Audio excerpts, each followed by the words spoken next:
Assalamualaikum warahmatullahi wabarakatuh. Kami kelompok 2 Keamanan Internasional akan memberikan penjelasan tentang Paris Agreement. Adapun kelompok kami yaitu yang pertama ada Muhammad Hanif Abiyu, yang kedua Davina Felicia, yang ketiga Nur Azizah, yang keempat Faradila, yang kelima ada Atar Maulana, dan yang keenam Adam Kurnia Sakti Erlista. Latar belakang terbentuknya Paris Agreement. Paris Agreement muncul sejak tahun 2015, di mana Paris Agreement merupakan perjanjian internasional yang berfokus pada penanggulangan permasalahan iklim global. Perjanjian ini diadopsi hampir 200 negara yang ada di dunia.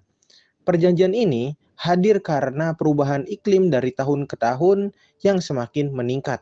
Oleh karena itu, Paris Agreement ini hadir untuk menanggulangi permasalahan iklim dan kenaikan suhu. Dalam perjanjian Paris Agreement, setiap negara harus berkomitmen untuk menahan laju kenaikan suhu global di bawah rata-rata, yaitu 2 Celcius hingga 1,5 Celcius, dengan cara mengurangi produksi emisi gas setiap negara. Oleh karena itu, negara-negara yang ikut meratifikasi atau menyetujui Paris Agreement haruslah mengurangi kadar produksi emisi gasnya di bawah syarat-syarat yang sudah ditentukan. Nah, dengan hal ini diharapkan iklim dunia akan semakin membaik. Kenapa kerjasama ini ada? Jawabannya adalah karena iklim dunia saat ini sudah berada di posisi krisis, di mana saat ini dunia kita butuh langkah-langkah yang konkret daripada penghuni dunia itu sendiri. Dan jika dibiarkan, maka dunia akan semakin terancam.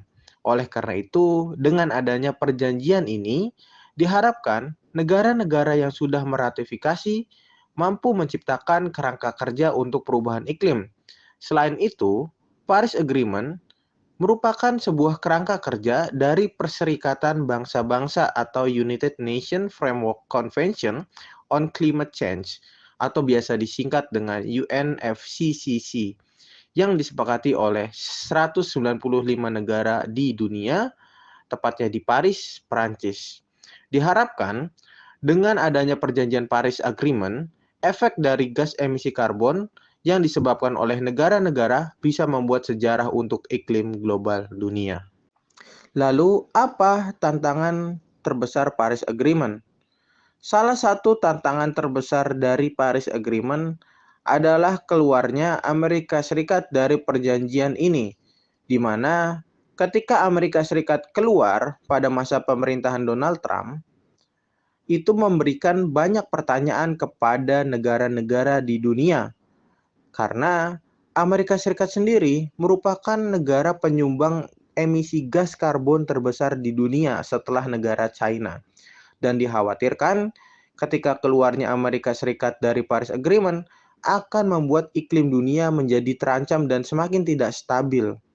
Selain itu, Amerika Serikat juga berpengaruh pada perjanjian Paris Agreement itu sendiri, karena Amerika Serikat merupakan penyumbang dana terbesar dari perjanjian Paris Agreement. Oleh karena itu, selain Amerika Serikat berperan dalam mengurangi gas karbonnya, Amerika Serikat juga berperan sebagai penyumbang utama program ini. Dan jika Amerika Serikat keluar, maka dikhawatirkan akan mendapatkan efek yang sangat besar untuk Paris Agreement dan juga iklim dunia itu sendiri. Dan terakhir, setiap kerjasama internasional pastinya dibuat karena adanya tujuan bersama. Kerjasama internasional pastinya didasari oleh kebutuhan setiap negara, baik negara maju maupun negara berkembang dari sektor atau segi apapun. Kerjasama internasional juga akan menciptakan perdamaian serta kesejahteraan hidup yang menjadi impian semua negara yang ada di dunia ini. Berikut merupakan keuntungan-keuntungan dari perjanjian internasional, termasuk perjanjian Paris Agreement. Ada 3 keuntungan Paris Agreement. Yang pertama, yaitu dari segi ekonomi, akan berdampak kepada climate action yang ambisius di semua sektor, dapat memberikan keuntungan ekonomi global yang bersih dan cukup besar. Keuntungan yang kedua, yaitu bertambahnya lapangan pekerjaan dikarenakan rencana transisi energi hijau dapat melipat gandakan pekerja di bidang energi terbarukan menjadi 42 juta lapangan pekerjaan ataupun lebih. Dan yang terakhir keuntungannya yaitu akan lebih sedikit biaya untuk kerusakan yang disebabkan oleh bencana iklim dikarenakan kerugian ekonomi atau cuaca atau yang sangat ekstrim menyadarkan kebutuhan untuk meningkatkan investasi untuk membangun ketahanan iklim jangka panjang. Baik, itulah penjelasan dari kami mengenai Paris Agreement. Terima kasih.